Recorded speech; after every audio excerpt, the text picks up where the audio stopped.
ধরুন আপনি একজন অ্যামাজন সেলার। এখন আপনি একজন ভার্চুয়াল অ্যাসিস্ট্যান্ট হায়ার করবেন। কিন্তু কি দেখে হায়ার করবেন? সার্টিফিকেট নাকি স্কিল? এই ভিডিওতে আপনি জানবেন একজন ক্লায়েন্ট অ্যামাজন ভার্চুয়াল অ্যাসিস্ট্যান্টের মধ্যে কোন স্কিলগুলো খোঁজেন।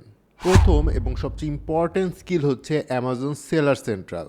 কারণ একজন অ্যামাজন ভার্চুয়াল অ্যাসিস্ট্যান্টের বেশিরভাগ কাজই সেলার সেন্ট্রালের ভেতরে হয়, যেমন product listing, inventory management, order management, case handling and account health monitoring. তাই সেলার সেন্ট্রালের ইন্টারফেস এবং বিভিন্ন ফিচার সম্পর্কে জানাটা খুবই ইম্পর্ট্যান্ট।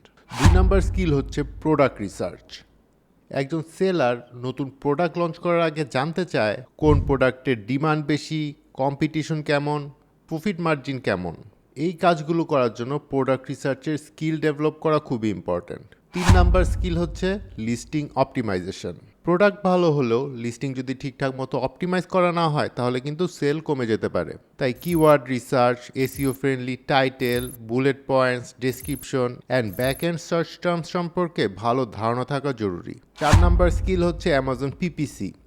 বর্তমানে প্রায় সব সেলারই তার প্রোডাক্টের জন্য বিজ্ঞাপন চালান। তাই PPC campaign set up, keyword targeting, bid management, ACoS, ROAS, search term report সম্পর্কে বেসিক নলেজ থাকলে আপনার ভ্যালু অনেক বেড়ে যাবে। আরেকটি গুরুত্বপূর্ণ স্কিল হচ্ছে কমিউনিকেশন। কারণ আপনাকে ক্লায়েন্টের সঙ্গে নিয়মিত যোগাযোগ মেনটেন করতে হবে, তাকে নিয়মিত রিপোর্ট দিতে হবে, প্রবলেম এক্সপ্লেইন করতে হবে।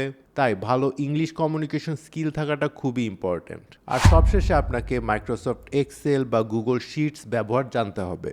কারণ sales report, inventory data, PPC report কিংবা প্রোডাক্ট ইনফরমেশন সব কিছুই স্প্রেডশিটের মাধ্যমে ম্যানেজ করা হয়। তাই অ্যামাজন ভিএ হতে চাইলে শুধুমাত্র একটা স্কিল শিখলেই হবে না, কয়েকটা গুরুত্বপূর্ণ স্কিল একসঙ্গে শিখতে হবে।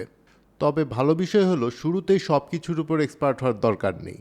ধাপে ধাপে প্র্যাকটিস করতে থাকলে আপনিও একজন অ্যামাজন ভার্চুয়াল অ্যাসিস্ট্যান্ট হিসেবে ক্যারিয়ার করতে পারবেন।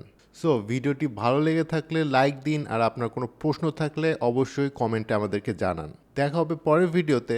Thanks for watching.